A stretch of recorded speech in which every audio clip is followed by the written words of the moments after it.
Hello and welcome to my channel Simply Stocks, and today I'm going to talk about Polycab, which has come out with strong numbers in September and is expected to come out with strong numbers for the December quarter as well. So let's understand about the business. Let's get started.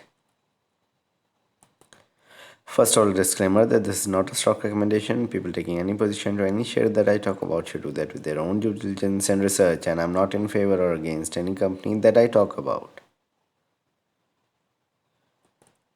Before I talk about Polycab, I have a small request that kindly support me on Patreon, and once you do that, it will help me grow the channel, help you also ask me questions and eke out answers in greater detail. Once you get the $10 membership, you'll have access to my portfolio, my watch list, and a number of podcasts that I put up from time to time. And also, if you can pay $100, then you get 1 year access by paying for 10 months, so that's a 16% discount. For detailed market or company talk, you can directly email me and we can work things out with a fee. And also, if you cannot pay on Patreon, then kindly take the monthly membership and on YouTube, and that can be taken by other medium of payment as well. And you get all the benefits of Patreon on YouTube as well. Now, about the company established in 1996, Polycab provides wires and cables for households. They are also in the business of engineering, procurement, and construction projects, manufacturing and trading of electrical wiring accessories, electrical appliances, and agro pipe and pumps. So, a lot of products are being sold by Polycab across the board into different segments, into different sectors, and that is why the revenues have jumped up sharply over the last 3 4 years.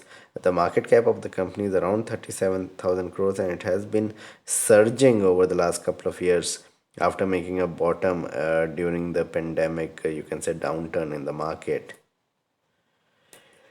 If you look at the financials, then sales went up by around 49% in the September quarter of this year versus last year. You should remember that last year was a very damp quarter for all the consumer centric, in fact, construction ancillary companies, and that showed up with strong Q2 numbers it has come out with this time around 50% growth, but profit dipped by around 10%. It has reduced debt sharply, so a lot of, you can say, sales went into paying for the expenses, and expenses have surged dramatically over that period because of raw material cost and other expenses. Everything have surged. A return on equity of 20%, operating profit margin of 14% is quite decent. There is high promoter and institutional holding with only 12% free float, so large investors are invested in the stock, and the stock has run up, so you have to be careful in that respect, that the stock has run up a lot over the last 18 months or so. If you look at the performance, stock has done very well in the last 1 year, as I just explained, has moved 150% in the last 1 year. It has moved more than 200% over the last 18 months. Numbers have been robust and return ratios are decent. They are not extraordinary, but they are decent, above average, you can say.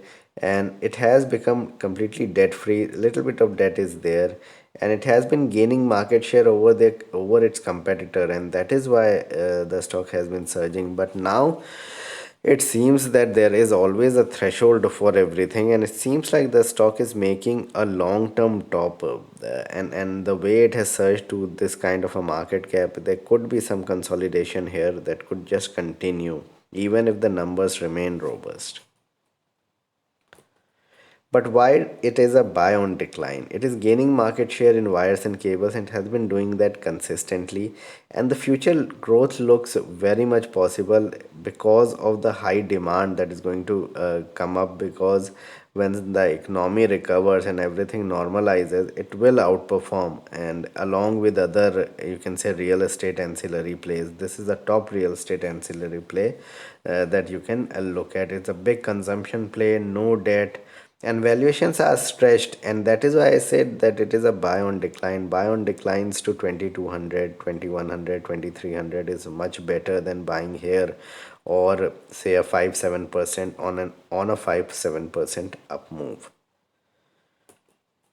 So what needs to be done? In my opinion, buy on major declines and keep track of numbers. It's a good 3 year view. So you cannot have a 3 4 months view now in it because of the monsoon season that would be upon us later on, and there could be a lot of you can say raw material cost and other expenses that could rise going forward. And so it's not a trade but a very good investment if you get it say 7 to 10% lower from current levels towards 2300 to 2200. Those are the levels to probably accumulate the stock and have less than 5% exposure into such stocks.